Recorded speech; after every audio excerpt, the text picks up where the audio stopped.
how do you look at business expenses that are monthly obligations? In my mind, they're not really that different than debt. When we start losing money, I'm going to use some of the cash reserves we have to try to keep you. But when those start dwindling, I don't borrow money, so you're going to go home.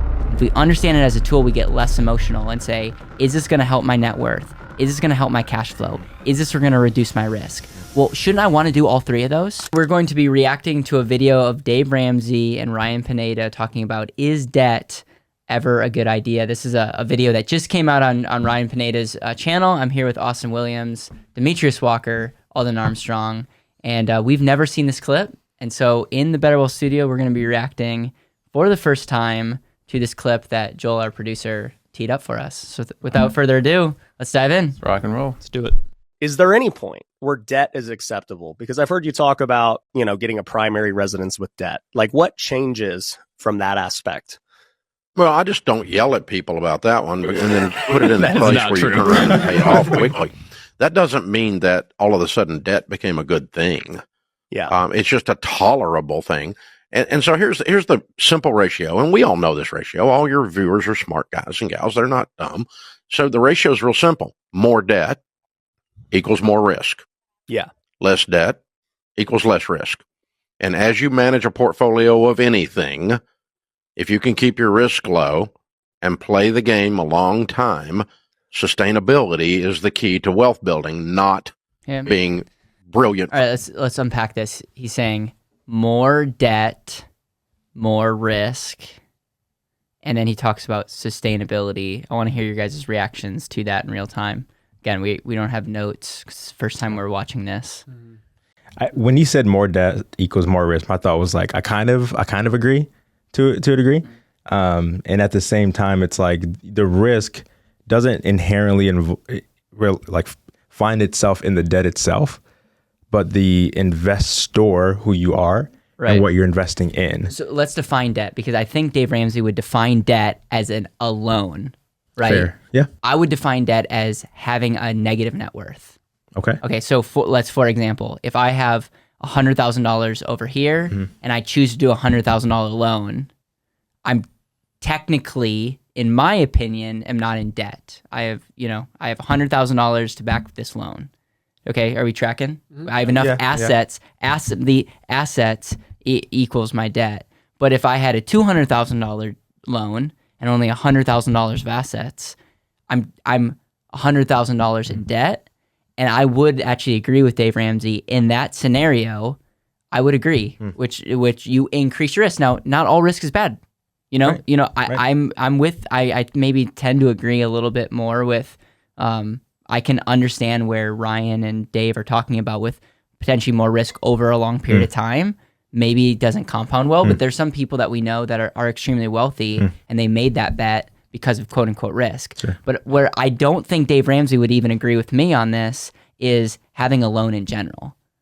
And I think he says all loans, like a mortgage and all, is considered debt. And I would just look at your balance sheet and say, like, I would actually feel safer having debt as a tool than paying cash for things. And that's where it's like might boggle someone's mind to be like, what do you mean by that? Yeah. And so it's just an interesting thought. Yeah, it's definitely an interesting thought. I think with the whole concept of debt, I think you're either in debt or you're in equity, right? So if you have, like you're talking about, the asset to back up the line against that asset, then you're still in charge. The thing that I think is overshadowed sometimes is the cash flow situation. Yeah. So, I mean, I could be on paper $1 million in debt, but if my cash flow is like 95% and only 5% is servicing debt, I need more debt to be more efficient, right? So it's a multifaceted situation for sure. Well, and you have to factor in risk. Because again, would I rather have like a hypothetical, this is going to be amazing, or cash on hand? There is something to say about cash on hand. What's the phrase? One bird in the hand is better than two in the bushes. So one thing that I think most people don't factor in is risk into a situation, because it's almost impossible. It's almost impossible to really factor in true risk. And that's why the best investors in the world tend to be more focused on eliminating risk than getting greater upside. It's like, can I get market returns with less risk? that seems to be like what all the, so it's just interesting. That's where I'm like very empathetic, but I just think we're using terms like debt, and I love debt as a tool. I don't like being in debt, and I tend to agree that being in debt does increase your risk. Doesn't make it bad, but that does mean you have greater chances of negative than positive. Any thoughts on that? Yeah. Two thoughts I'd even say to that. So he mentions at the beginning, like that he's, as a Christian, he's been thinking about it. He's been burned in the past, and I grew up watching Dave Ramsey. I don't know about you, so I went to private school K through 12, and this was essentially our financial education. A lot of good things to say about Dave Ramsey. Learned a lot of good basics from him. And one of the things that I remember learning in the course is just how does the Bible talk about debt? And actually, the one verse that comes to mind that I think is like probably like the best way for us to think about it is that it says, "Let no debt remain outstanding except the continual debt to love one another." And it's a pretty neutral way to think about debt, is that ultimately there was debts even back in the Bible days, right? And people had debts, like whether it was to buy a boat, whether it was to do whatever, but ultimately be wise about the debts that you have. And really the one debt that we should really allow to remain outstanding is our continual debt to love one another. So yeah, in that sense, I think that, be wise, about the debts that you have. And actually now I can't even remember what the second thing was. So that was the first thing though. People just got to really understand what their risk is overall. Right. So I had a friend had $111 million net worth, and it was all in those real estate syndication things. At 78 years old, he died broke. Wow. Every bit of it went down. I had another one that was 72 years old. He lost his health and lost a $15 million portfolio, all because there were too leveraged. Now, what is too leveraged? I don't know. You guys got to decide that for yourself, right? But I really appreciate Dave even talking about that, because he's like, what is too leveraged? I don't know. That seems to be a tune that I've not heard him say all the time. I've never heard him say that. And so I think it's an interesting, and I think that speaks to Dave Ramsey and who he's talking to. He knows that Ryan Pineda is in the real estate space. And so, and I think that's where Dave Ramsey would say, I don't know what's too leveraged, so I'm going to choose erring on the side of let's not even touch it with a 10-foot pole, which is admirable. Yeah, absolutely. It doesn't, I think, and I haven't looked at the baby steps in a long time, but I believe that's like a mortgage for primary residence is one of the, I think it's like pay off all your debt, then start investing, and then finish the. But there have been videos where they've contradicted themselves. Sure. I think everyone's in a little bit different situation. Right. Exactly. But they definitely feel like paying off even a primary mortgage is a ticket to success. Yeah. So, which is why I was thinking he's a little bit more sensitive to it. Even audience aside, he was a little bit more sensitive to it, and maybe it just depends on the day. But I was a little surprised by it, but almost pleasantly surprised. Yeah. But this idea that debt doesn't have implications is horse crap. Of course it has implications. Right. But I can argue with you intellectually about it, but it doesn't matter, or spiritually about it.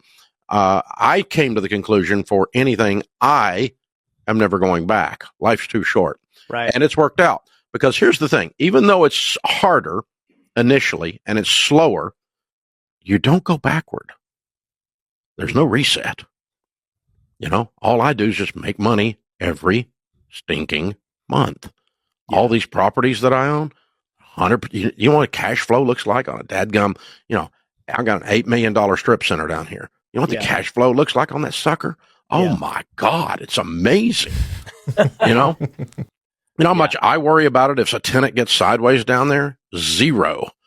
Yeah. I'm going to lean on that tenant, and we're going to work it through, and I'm going to do the right thing for them. I'm going to be kind to them. And if they can't make it, we're going to move them on. And I'm not going to sit here and go wring my hands. Oh, I have to have this tenant because I have to pay the mortgage. Yeah. I think what he's saying there is actually very profound in a lot of ways. If you don't have debt, you have more options, right? If you don't have debt, oftentimes you can be more flexible. And so it comes down to the value proposition of the individual. Is it more valuable to be super duper flexible or to be mathematically more efficient with your dollars? Yep. Well, and I'll say this. Our business does not have any debt on it. All of our personal lives, we're not crazy overspending, and that's a version of like if I was living this crazy lavish lifestyle and having debt on the business, we might be making different decisions in a business, and I might have more anxiety and cut corners. And so like in a way, I really appreciate how he lives life. And another way to say is just live below your means, and you're going to be set. And I know some people that rubs them the wrong way, and some people like being motivated by being in debt, but I tend to be, those are the same people that cut corners when because they have to make something. So in a way, I admire what Dave Ramsey is saying, and I think he makes a great point. How do you look at business expenses that are monthly obligations? And in my mind, they're not really that different than debt. I mean, you can get out of them, I guess. You could stop marketing. You could, get rid of the staff, but there's still obligations every month for the business to actually make money. Well, the difference is the time horizon that you're dealing with. I've got 1,100 team members here. Our payroll's well in excess of 150 million. Yep. And so what's the time horizon on that? If 5 of our departments completely go to zero revenue because there's some kind of a weird disease out there. Yep. That could have happened a couple of years ago. I'm just saying that might have happened. And so, what's the time horizon on that? Well, if I've got a payment on the office complex that has, our campus, if I've got a payment on $500 million there on that campus, and I've got these payroll, I can adjust. And I did. We didn't. I told our team, though, when we start losing money, I'm going to use some of the cash reserves we have to try to keep you. But when those start dwindling, I don't borrow money. So you're going to go home. I'm not going to take a salary. I'm not going to pull any profit out of this. I'm not trying to make money, but we're also not going to keep, a team when the thing's not profitable. Yeah, but you could potentially also sell. Like you sell. You sell, but to be fair, you might not be able to sell it for market value or what you purchased. I think I really appreciate what Ryan Pineda asked, because I had a very similar question for Dave. Is how does he view business and salaries?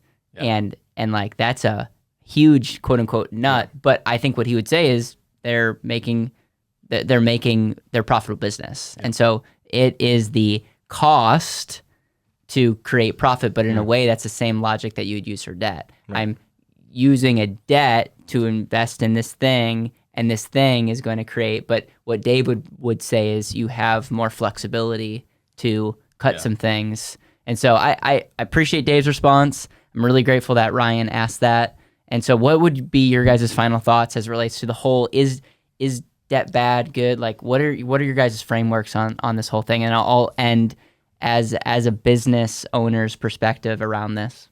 I think when it comes to debt as a whole, I wouldn't say it's good or bad. It depends on how you use it, right? And so we have many different tools in our tool belt that we can pull from, even life insurance, if we want to bring that into the conversation. It can be used very stupidly, right? And that can be a very bad and detrimental asset to the wrong person if it's sold incorrectly, if they have no flexibility, all these different things. So I think any product, any financial tool, and debt is a financial tool, it's just been around for forever. Any of those tools, they exist for a reason. And then on top of that, as long as you understand the risks with using that tool, I think it can be incredible or detrimental. So it's like it's in the eye of the beholder, right? And it's really what you make of it. I almost think about it through the lens of like opportunity costs. Like you could do one thing, you could do the other thing. If you do one thing, you can't do the other, pretty much. And whenever you take on debt, going back to the whole risk idea, you could have made another choice and not had as much risk. And it's like, you just have to be good at analyzing it, asking good questions, and making the decision that's going to best suit you at that time and place, depending on a myriad of factors. So, the thing, and I now remember what I was thinking about earlier. So here we go. It's like I got back onto it. So I would think that of all the clients that I talk to, right, almost when I hear about people who are their debt has gone belly up, it's almost never investment debt. It's almost consumer debt. Wow, and so huge. So I think something that we all agree on here, including Dave, is that like a lot of the debt that people are getting is just bad debt. ultimately there's a lot of debt that people are getting into is bad. And I think what's getting lost, the nuance of the conversation is kind of the investment side, right? Which is like, is there a good kind of debt? And that's a really good point. Yeah. So that like that's one thing that I feel like we all kind of agree on. Where I started to when my eyes kind of got open to this other world where maybe debt could be a good thing was actually Nelson Nash's idea that you finance every purchase you make. That like either you pay somebody else interest on their dollars or you lose interest on your dollars for the rest of your life. And like that is, I feel like, the next almost like step in thinking there, where it's like when you realize you almost can't fully get away from it. Like maybe in your head you can, but you can't fully get away from it. You know, be smart about it, right? Like be smart about it. Let no doubt remain outstanding, except the continual debt to love one another. Love that. That's a tough one to follow. I know. Here's my maybe thoughts, frameworks, final thoughts around this. Really love Dave Ramsey when he's talking to other people on interviews. Like Dave Ramsey was on Tucker Carlson a few months ago and was really enjoyable to listen to. And even Tucker like made some things that like if I said or someone else said, it would be like maybe more defensive, but because Tucker Carlson said and their buddies are like, you know, they went back and forth and you kind of could see like, okay, the Dave Ramsey that's not on the television show like is like a real dude and like chopping it up.